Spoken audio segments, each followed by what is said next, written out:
যুবক ভাইরা, শেখ আজকে বিয়ের বিষয়ে আলোচনা করেছে। আমি আসার সময় ভেবেছিলাম জানাবা বিচার নিয়ে বলবো, কিন্তু ওখানে এটা চলে আসছে। ওয়াল্লাহি আমি জামশেদ মজুমদার 31 বছর বয়সে এটা বিলিভ করি।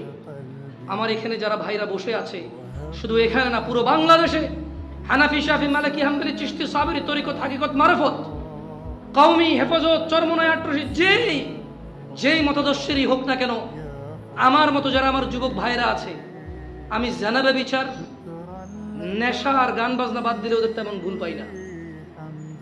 আকীদাগত ভুল তো ওটা তো সাব্যস্ত, কিন্তু কারো চোখে পড়ে না, ওটা কেউ কেটে কথা বলে না। কিন্তু বহু মুরব্বী থেকে আমার এই যুবক ভাইরা অনেক অনেক অনেক গুণে ভালো।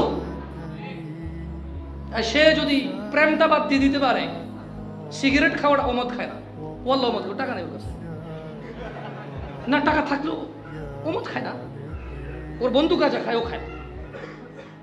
গাঁজা খায় কোনটা? এটা স্কুল মাদ্রাসায় পড়ে না, বাপের টাকা ছিল নষ্ট হয়ে গেছে, মাঝে মধ্যে সাদা কয় জানে না, দোস্ত সিগারেট খেয়ে এটাই ঘরে মাইটের জ্ঞান খাবো না। এটা আবার 20টা একটা, 100টা একটা, এর কয়টা? 100টা একটা গুণে লাভ আছে?